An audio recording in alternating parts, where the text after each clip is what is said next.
Hello, greetings mga ka-spacers out there. Magandang gabi po sa inyong lahat.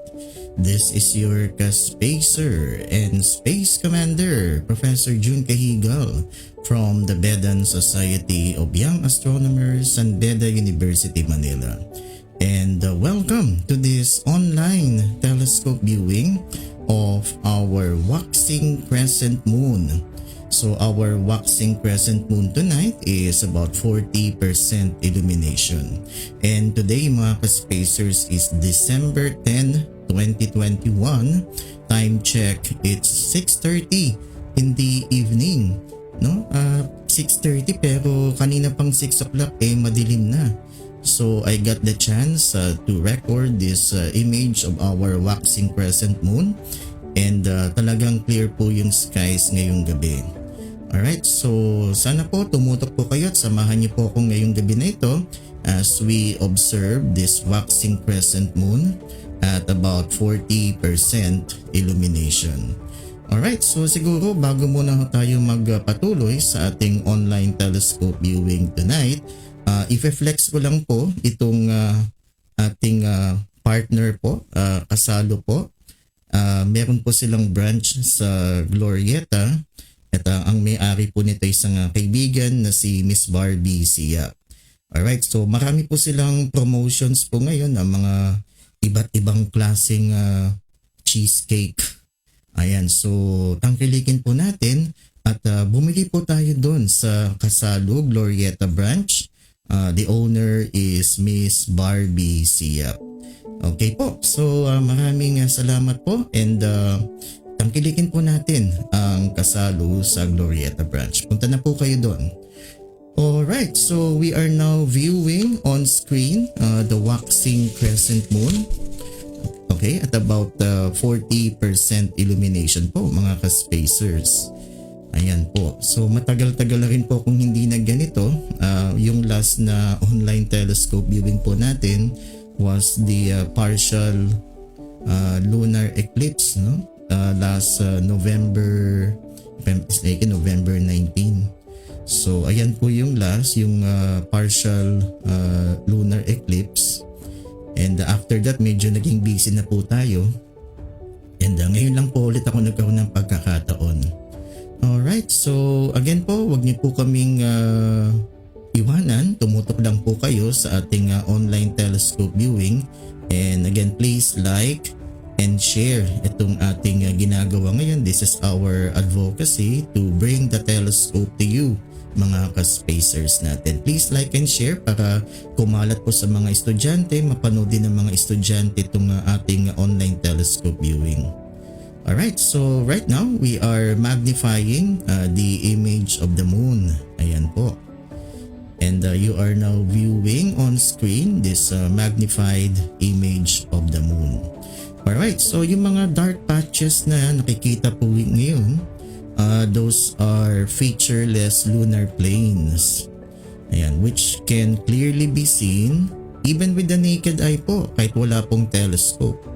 And they are called Maria, which is the Latin for seas. Ayan, singular is mare. Alright, ngayon bakit tinawag na ganon? Now, since they were believed by ancient astronomers and even yung mga early sailors natin to be filled with water. They are now known to be vast solidified pools of ancient basaltic lava. Yan po yung mga dark patches na nakikita nyo sa ating lunar image tonight. Alright, so yan po. Those are vast solidified pools of ancient basaltic lava. Alright, and the majority of these lavas erupted or flowed into depressions associated with impact basins. Alright po, so ayan po ang ating magnified lunar image tonight. Again, we are viewing on screen the waxing crescent moon at about 40% illumination. And today mga ka-spacers is December 10, 2021. Time check, it's 6:35 in the evening. Pero kanina 6 o'clock pa lang madilim na and we have clear skies tonight. So we are now viewing this image of the moon live and alive from Las Piñas po. Okay, yan ang ating observation station po. Nandito po tayo sa Las Piñas. So kung gusto niyo po magpa-shoutout, just type in your name and paki-indicate na rin po yung inyong location so that we can determine po hanggang sa nakakaabot ang ating live stream tonight. Yan, sana ikalat po natin ito lalong-lalo na po sa mga estudyante natin dyan. Kasi talagang pag nakita nila po yung buwan na ito, talagang may inspire sila to love the sciences, especially astronomy. At ngayon po kasi di pa natin magawa yung public telescope viewing. Again, dahil po sa banta ng Omicron virus po, di ba? Though sinasabi nila na hindi pa nakakapasok yung Omicron virus, it is just a matter of time. So medyo mag-ingat-ingat pa rin ho tayo. We are not yet out of the woods. Alright, so that's our magnified image of the moon. Yan, at mamaya po i-magnify ulit natin ang lunar image natin. Okay po, so marami pong salamat po sa mga nakatutok po ngayon sa ating online telescope viewing. Okay, some facts about the moon habang hinihintay po natin yung magnified image of our moon. Alam niyo po mga ka-spacers that our moon is about 236,000 or 238,900 miles from the Earth. Okay, or that's about 384,000 kilometers on the average. Alright, and again, if you will notice mga ka-spacers, we always see one side of the moon. Diba ho? Ayan, minamagnify ulit natin. Sige, bago tayo magpatuloy sa ating lunar facts or moon facts, ayan po. So, namnamin po natin ang ganda ng ating magnified image of the moon tonight. So again, we are viewing this waxing crescent moon magnified image at about 40% illumination. And yung mga dark patches na nakikita niyo po ngayon on screen are lunar plains. Yan, mga patag po yan ng buwan. And plains, or ang tawag po nila noon ay Maria, no? Or seas. Alright, kasi yung early sailors and even early astronomers, they believe that those dark patches are actually bodies of water. Alright. Okay, and again, gagaya ng sinasabi ko po kanina, we only see one side of the moon because the moon is in a synchronous rotation with the Earth. Alright, it rotates about its axis in about the same time it takes to orbit the Earth. So yun ang tinatawag po natin na synchronous rotation. And as a result of this synchronous rotation of the moon with the Earth, we always see one side of the moon. Yung tinatawag po natin na near side, yan na nakikita po natin sa ating lunar image ngayon. So we called it the near side of the moon. Yung kabila po is called the far side. Yun yung hindi natin nakikita. Alright, so the side of the moon that faces the Earth is called the near side, and the opposite is the far side of the moon. The far side is often called the dark side, but in fact it is illuminated as often as the near side. Okay? Alright, once per lunar day during the new moon phase, we observe on Earth when we see the near side is dark. Alright, so ayan po yung ating synchronous rotation. That's why we only see one side of the moon. Alright po mga ka-spacer. So again, dun sa mga nakatutok po ngayong gabi sa ating online telescope viewing, please like and share po para makita naman po ng mga estudyante yung ating online telescope viewing. Yan, para ma-inspire naman po sila to love the sciences. Okay, so ito po ulit, binamagnify ulit natin yung lunar image. Ayan, so yung mga bright areas naman na nakikita nyo, those are lunar highlands and impact craters. Alright, now since the moon has no atmosphere, the lack of atmosphere and the lack of weather and recent geological processes mean that many of these craters are well preserved po mga ka-spacers. While only a few multi-ring basins have been definitely dated, they are useful for assigning relative ages. Ayan po. So yan yung po mga craters ng buwan. Okay, they are actually formed when asteroids and comets collide with the lunar surface. Kasi nga po walang atmosphere ang moon. So dire-diretso lang po yung mga asteroids na yan, dire-diretso sa buwan, creating those craters. There are estimated to be roughly about 300,000 craters wider than 1 kilometer on the moon's near side alone. So malalaki po yun. Yung mga nakikita po natin na craters dyan, talagang malalaki po yan, more than 1 kilometer in diameter. And siguro yung dalawang pinakamalaki are the Copernicus crater and yung isa pa yung Tycho crater. And just to give you an idea mga ka-spacers, yung Copernicus crater is 93 kilometers in diameter. Ayan, so kung tatansyahin po natin, mas malaki pa yung Copernicus crater sa Las Piñas. And some of these craters are actually named for scholars, scientists, artists, and explorers. Like yung Tycho crater, no? The Tycho crater was named after Tycho Brahe, one of the greatest of the naked eye astronomers. And yung Copernicus crater was named after Nicholas Copernicus, who gave us the heliocentric theory that the sun is at the center of the solar system. Alright po, so ayan po yung ating lunar image ngayong gabi. So we are now viewing on screen the waxing crescent moon. Okay, at about 40% illumination. Okay, so ayan po, nanamin po natin ang ganda ng ating magnified image of the moon ngayong gabi. Alright, so there you have it mga ka-spacers. Again, please like and share po para makita naman ng ating mga kabataan yung lunar image ngayong gabi. And today is December 10, makikita pa rin natin po yung tinatawag nilang Comet Leonard.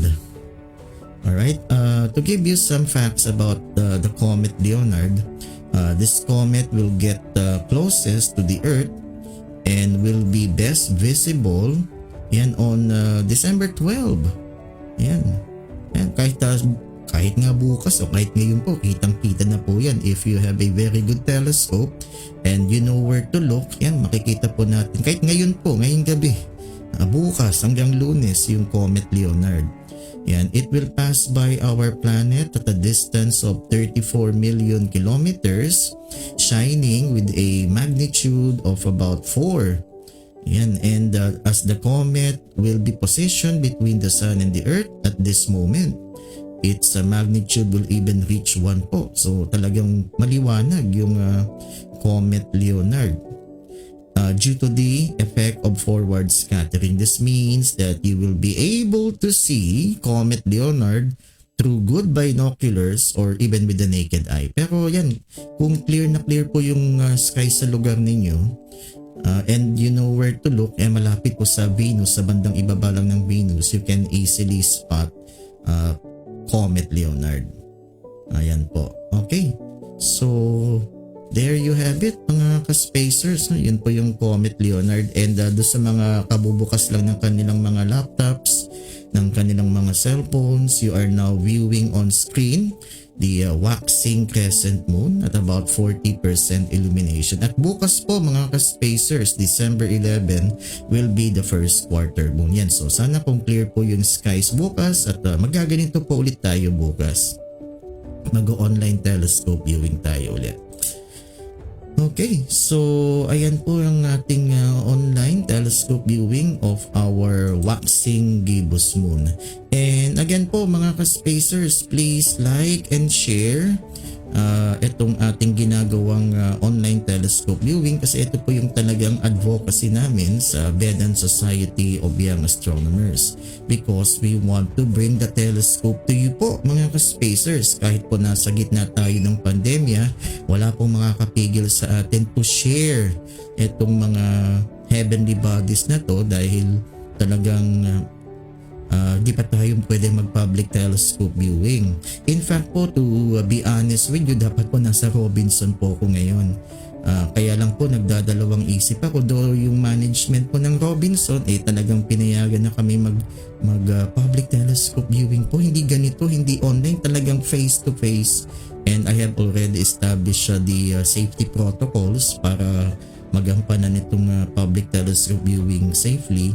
Kaya lang po nagdalawang isip ako, nag-back out muna ako kasi I cannot assure po yung safety ng mga tao na sisilip.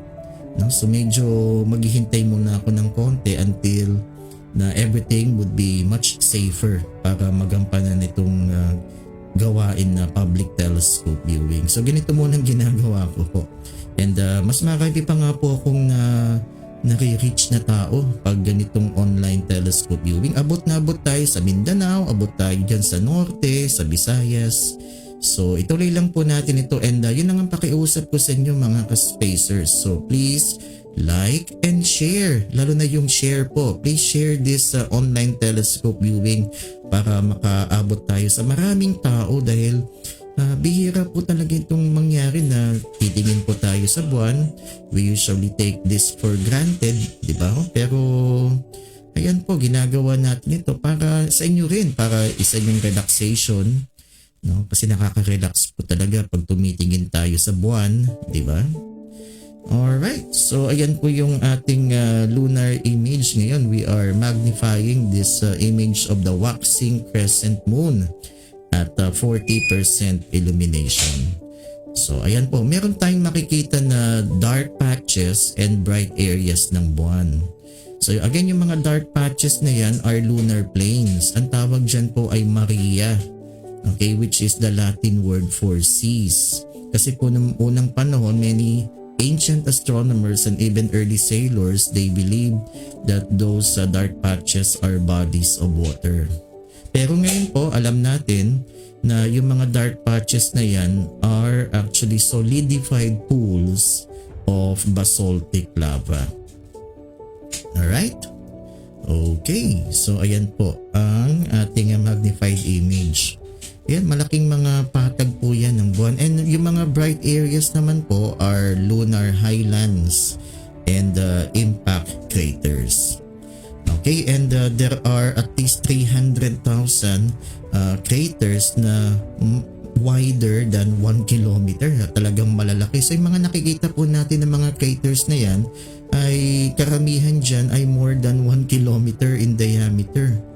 Ayan po. So mamangha po kayo, malalaki yung mga craters na yan. And dalawa sa pinakamalaking craters sa buwan would be the Copernicus crater and yung Tycho crater. Pero ngayon hindi pa siya visible pag waxing gibbous. Yan, pakikita po natin yung Copernicus crater and yung Tycho crater. And karamihan po sa mga craters na to, are named for scholars, scientists, artists, and explorers. Pero karamihan dyan mga astronomers, like yung Copernicus crater.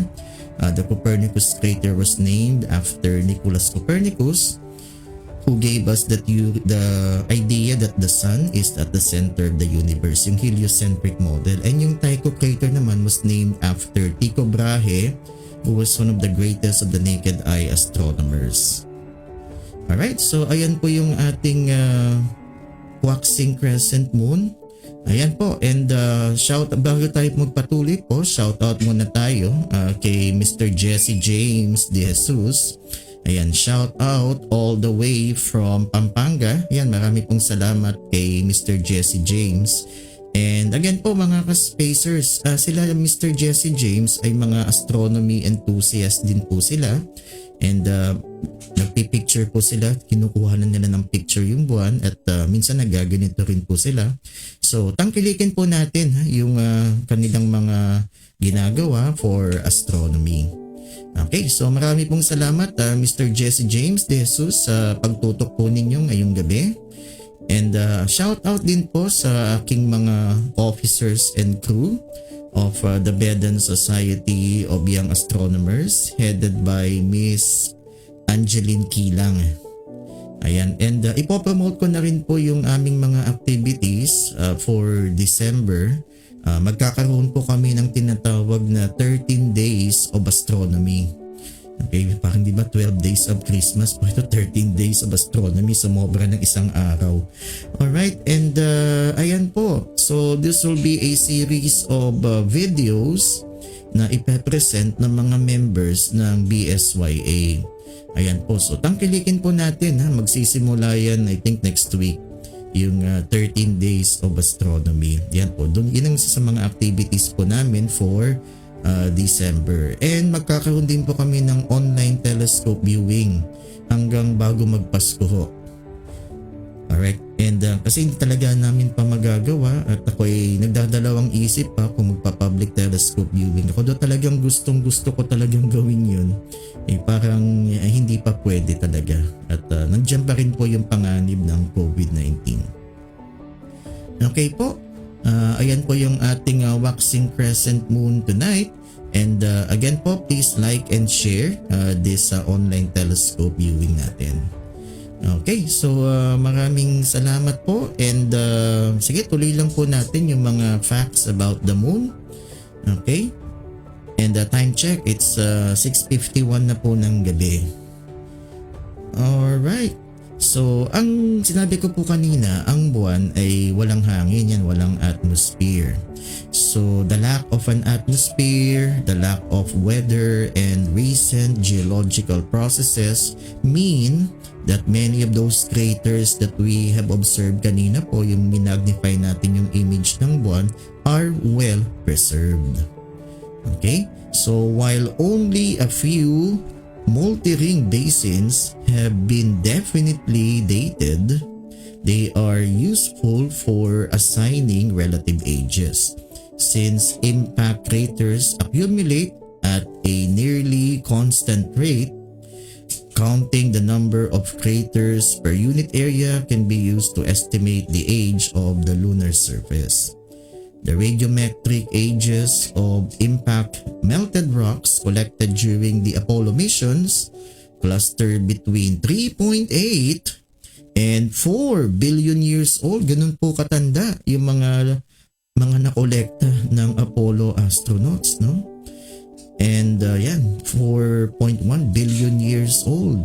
This had been used to propose a heavy bombardment of impacts in lunar history.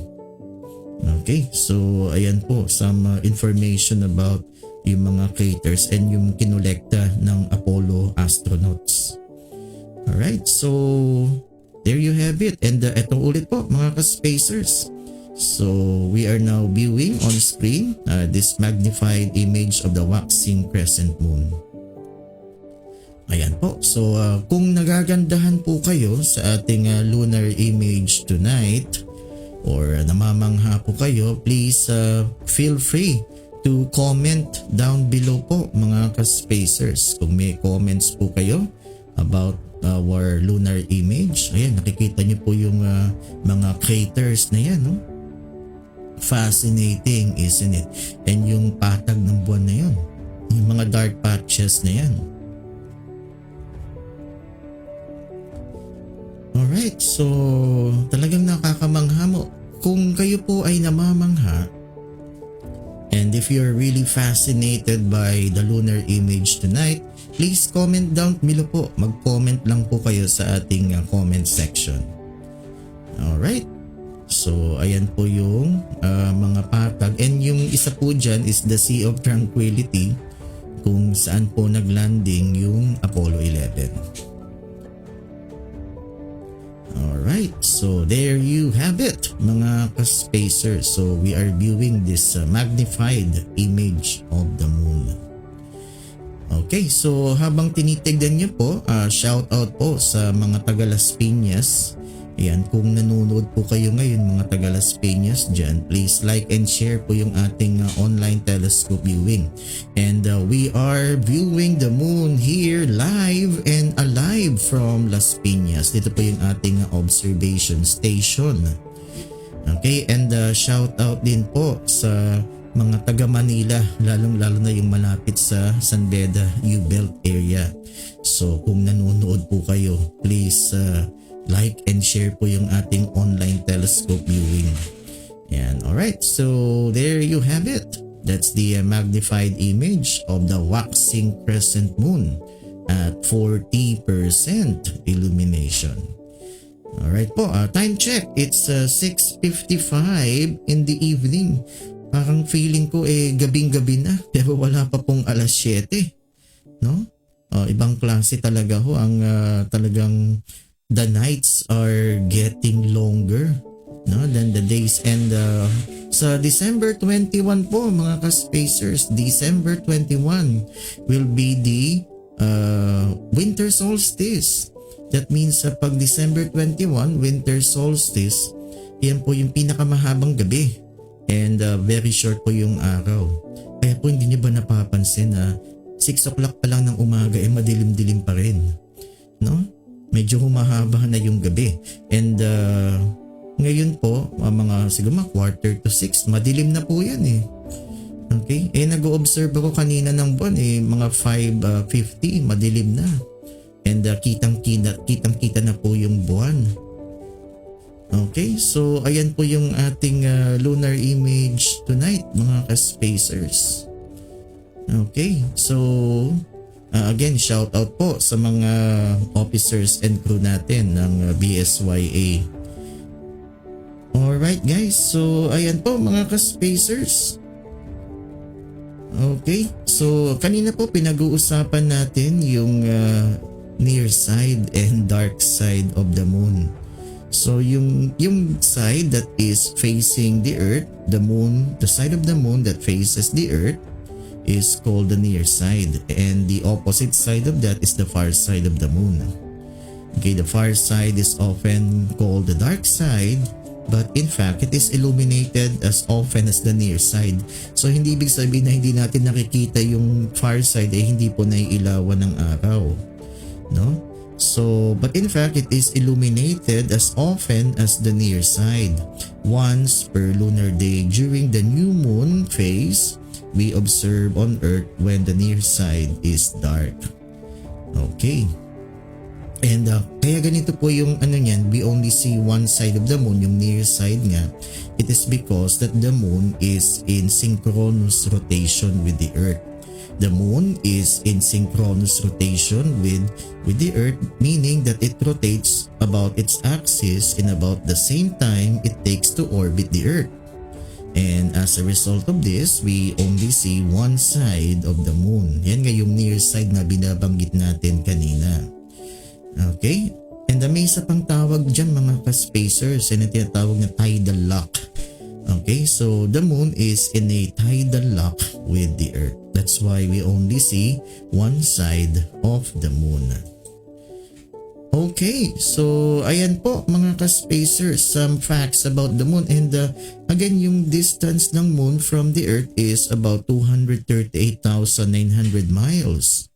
So that's about 384,000 kilometers. And did you know mga ka-spacers that all the planets can fit between that space between the earth and the moon, and may sasobra pang 2,000 kilometers, no? So ganyan po, malayo po ang buwan. Do nakikita nyo pa ngayon on screen, parang abot na abot po ninyo yung buwan, pero talagang malayo yan. In fact, the Apollo spacecraft took about 4 days just to reach the moon. So ganyan po kalayo ang buwan. Alright? Okay, so ayan po yung ating distance of the moon from the earth. And again mga ka-spacers, you are viewing on screen the magnified image of the waxing crescent moon at about 40% illumination. And yung nakikita po natin ngayon, those are bright areas of the moon. Those are actually impact craters and lunar highlands. And eto, binababa ko ngayon yung image ng buwan, and what you're seeing now are dark patches. Those dark patches are lunar planes, mga patag po yan ng buwan. And early astronomers and even sailors thought that yung mga dark patches na yan are actually bodies of water. Kaya tinawag na Maria. Now, Maria is the Latin for seas. Pero ngayon alam natin that the dark patches are actually solidified pools of basaltic lava. Okay, that occurred when the moon was volcanic, pero ngayon the moon is a dead rock in space. Alright. Okay guys, so mga ka-spacers, that's our magnified image of the moon. So hindi ba ho kayo namamangha dyan? No? So kung kayo ay namamangha at if you're fascinated by what you're seeing now on screen, please comment down below. Yan, gusto kong malaman ang inyong mga komento. Kung kayo'y nagagandahan or kayo ay namamangha sa ating lunar image ngayong gabi. Okay, pasensya na po kayo mga ka-spacers. Matagal ko na rin pong hindi ginagawa ito. Siguro mga 1 month na. Yung last na online telescope viewing ko ay yung partial lunar eclipse pa. Okay, so guys, kung kayo ay namamangha, ayan, mag-comment po kayo, or kung gusto niyo po magpa-shoutout, kagaya ni Mr. Jesse James de Jesus. Ayan po, and doon sa mga nakatutok po ngayon, please like and share para naman makarating po sa mga kabataan, sa mga estudyante ang ginagawa natin ngayong gabing ito. Okay? Kasi hindi naman po lahat ng tao ay may mga telescopes na ganito na nakikita po natin na magnified talaga yung buwan and yung mga planeta. Okay, so ayan po yung ating lunar image for tonight, waxing crescent moon at 40% illumination. Alright po mga ka-spacers, so tangkilikin po natin ang ating advocacy dito sa BEDAN Society of Young Astronomers. At ginagawa po natin ito para ma-inspire po yung mga kabataan to love the sciences, especially astronomy. And again po mga ka-spacers, bago tayo po magtapos sa ating online telescope viewing ngayong gabi, and again gusto ko lang po sanang i-flex itong ating partner na si Kasalu. Okay, Kasalu sa Glorieta branch. So, ang may-ari po nito ay ang aking kaklase na si Miss Barbie Sia.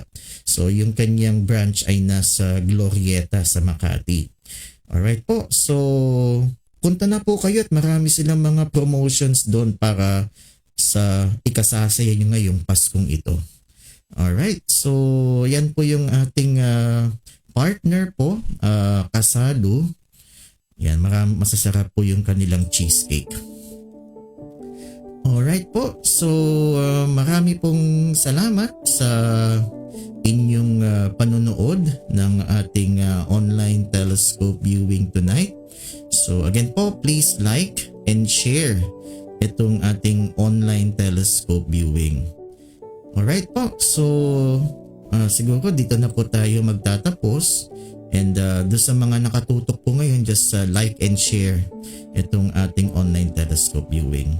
Alright po, so this is your ka-spacer and Space Commander, Professor Jun Cajigal from the BEDAN Society of Young Astronomers saying, live long and prosper. Okay po, marami pong salamat and always stay safe. Hindi pa ho tapos ang pandemya. Always wear your face mask. Kahit yung face mask lang po, kung ayaw nyo mag-face shield, mag-face mask po kayo. Okay, at dumadami na po mga tao sa mall, sa mga beaches, sa mga resorts. So, mag-ingat po tayo. Alright, andyan pa rin po yung banta ng Omicron virus. Alright, so what you're seeing now is the waxing crescent moon. And kung clear po yung skies bukas, itutuloy po natin itong online telescope viewing. Alright, maraming salamat po and good night. What you're seeing now is the magnified image of the moon. Maraming salamat po.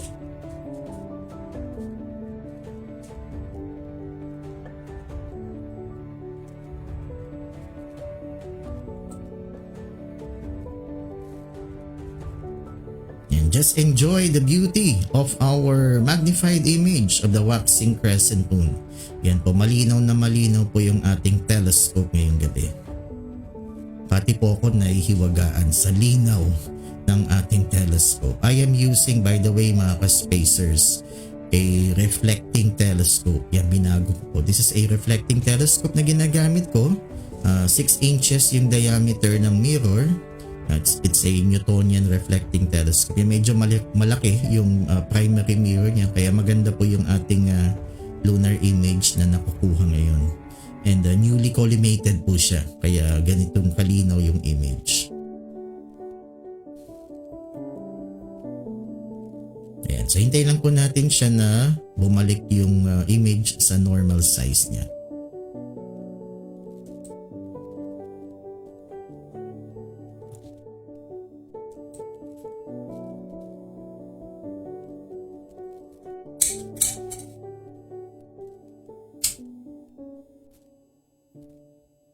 Alright, so kung namamangha po kayo, mag-comment naman po kayo sa baba. Comment down below. And kung gusto niyo po magpa-shoutout para sa ating next online telescope viewing sana bukas for the first quarter moon, yan, maglagay niyo po yung name niyo and your location.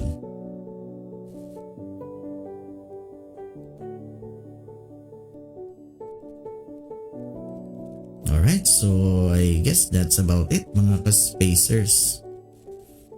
Ayan, so inaano lang natin para makita nyo po talaga yung linaw ng telescope na ginagamit ko dito.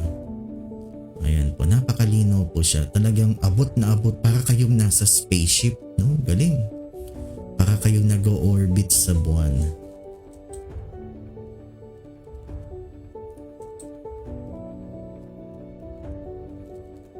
Fascinating, isn't it?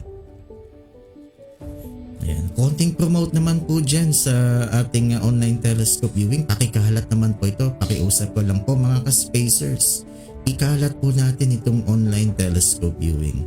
Ayan. Hindi lang po para sa akin yan. Para sa mga estudyante. Para makita po nila ito. Alright. So ayan po yung ating magnified image of the moon. Alright. So again, marami pong salamat. Good night.